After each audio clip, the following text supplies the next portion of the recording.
Hey everybody, how's it going? Marcos Villegas being joined here with Eddie Hearn in Dallas, Texas. Eddie, first time I've seen you in 2 years, I think. Oh, yeah, great to see you here. A lot of people returning now. Dan Raphael, I saw come back. It's like it's normal. I know. Well, we're getting there, and of course Saturday really brings us back to normality. So big moment for us, big moment for the sport really, and a huge fight.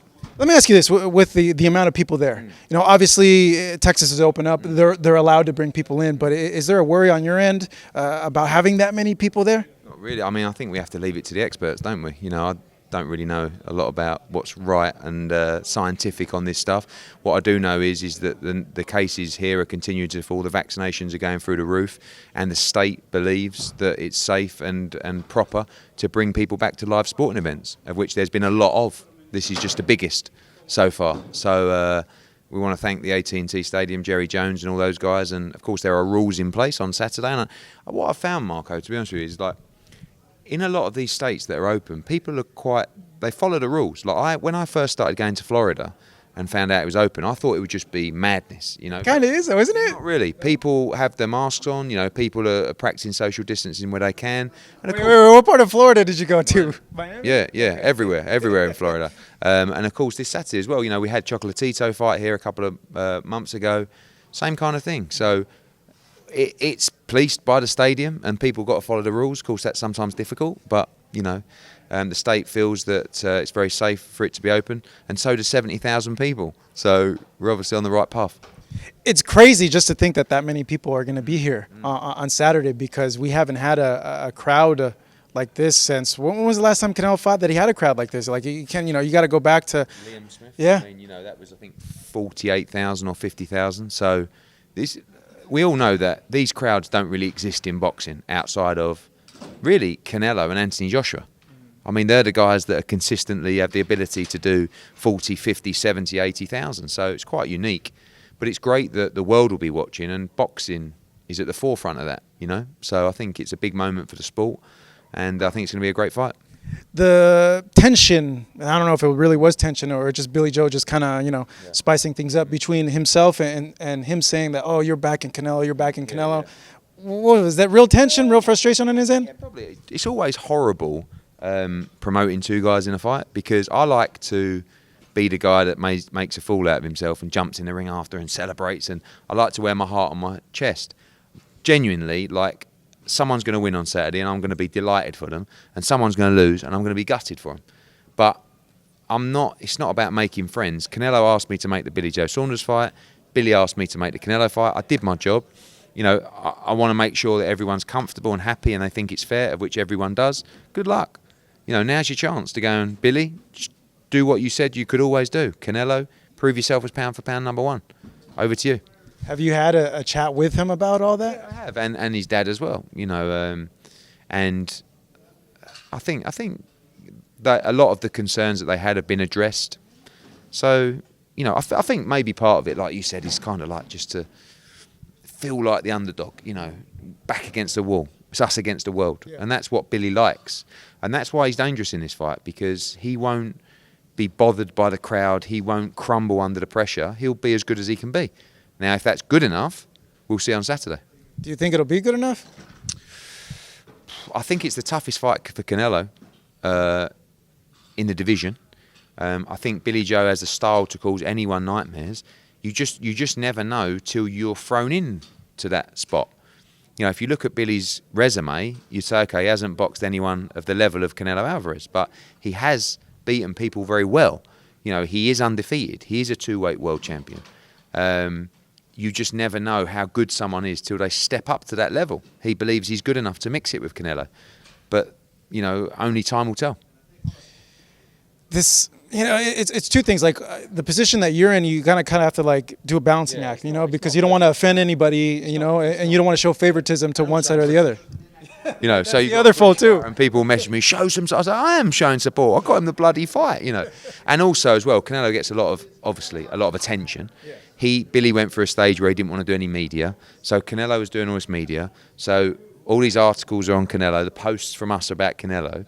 So then it's even, oh well, you're doing that again, you know. So you can't really win. But again, it doesn't. I'm irrelevant in this situation. It's just about those guys. They've got their opportunities, and on we go.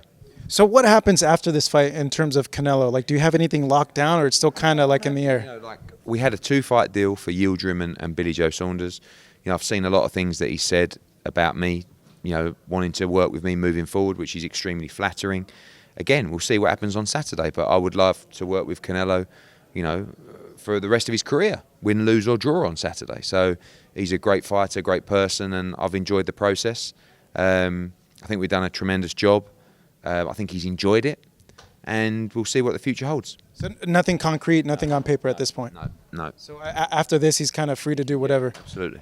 Has he indicated to you that he does want you to go ahead and try to secure the Caleb Plant fight? Yeah, he said that several times to me and in interviews as well. But, you know, that's something we'll talk about after Saturday, because we know the plan, but, you know, this is a real fight. So I think that plan gets talked about if he's victorious at the weekend.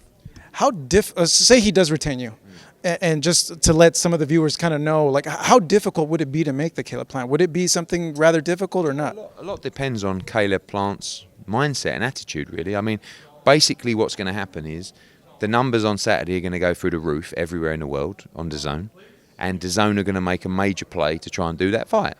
I'm going to go to Al and say, I'd like to do it on DAZN, and he'll say, I would like to do it on Fox. And then we look at the two deals. I sit down with Sal. The beauty of him being a free network agent is that he can. It means he won't lose out on making certain fights. Do you understand? So, like, if he was just exclusively with one broadcaster, maybe the Plant fight would never happen. There's few fighters that can do that. AJ's probably another one. The guys who have extreme bargaining power that can sort of go backwards and forwards. And I like that look. And sometimes I think to myself, you know, although I'm a promoter, I almost feel like in that position you're almost like a manager, if you like, although we're not, where, you know, because promoters are generally aligned to broadcasters, right? And we are with DAZN. But with Canelo Alvarez, DAZN give us the ability to, you know, we can go and look at the market and the opportunities. They will want to keep him. The numbers, as I said, on Saturday will be huge, but we'll see. First things first, you know, it may be irrelevant come Sunday. So let's see what happens. I know this part here that I'm going to ask you is going to be something that fans really, really want to know about, because you mentioned it. How is it calling Al Haymon? How is it talking to him? And, like, we don't speak that much. I mean, we've met several times. I speak to Louis de Cubas, who's, you know, a very powerful player in the Al Haymon dynasty. We get on tremendously well. We've done some great fights together, some great deals together. Last time I met Al was when, you know, we were talking about Wilder AJ, and that didn't go very well. So I'm happy to talk to him. You know, I'm very comfortable to deal with Louis as well. Actually, Louis, I believe, is kind of like the sole manager for Caleb Plant. So yeah, I don't really. I never look. Is he a cool guy? Like, how is he? Yeah, he's sort of unassuming. You know, I think what you have to respect about Al is, you know, I mean, I'm a loudmouth promoter, but that's what I do. Yeah, but he's not. You know, he doesn't want the limelight. He's very clever. You know, you don't last the test of time and deal and work with the kind of people he works with if he's not a great operator. You know, and I respect all people who work in this boxing game, because it's a shit business. Terrible. You know, I look at the other sports we work across at Matchroom, and I think, you know, I'm jealous. You know, they turn up, they're so happy. You know, thanks for the opportunity, and but there's something about boxing, isn't there? It's addictive. It's so special. You know, it's so exhilarating, and you have to respect everybody that works in it, because there's not a day that goes by where there isn't a kick in the bollocks, as we say. So if that's the life you want, that's the life we chose, and you know, it's never easy, but it's fun.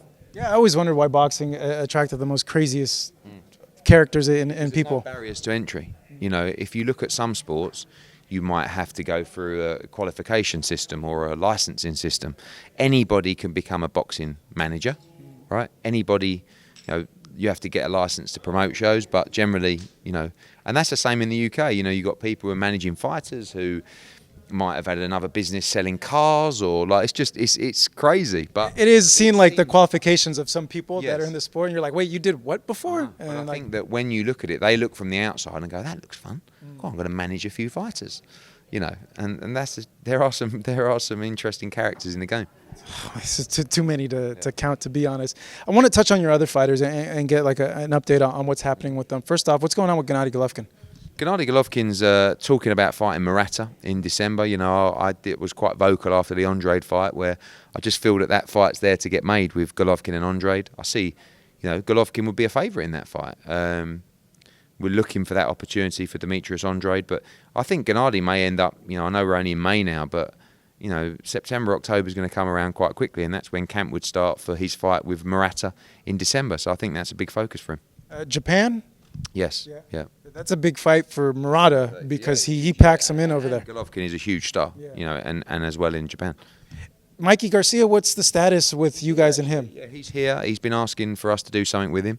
I'm going to meet him this weekend. There was talks about Mikey Garcia against Pacquiao, something we could look at as well. He's ready to fight. You know, he was lucky because he was one of the guys who boxed in the last event before the pandemic, but now that's still over a year ago, so he's looking to get back in the ring.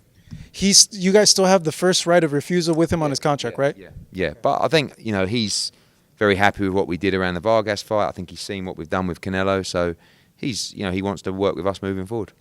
And the status of the Superflies with Roman and Chocolatito, what's going on with that? So we're looking to make the rematch, not the trilogy, in September or October, and can't wait. You know, I mean, the first fight was just incredible. It's 1-1 now, a little bit of contentious decision maybe from some people.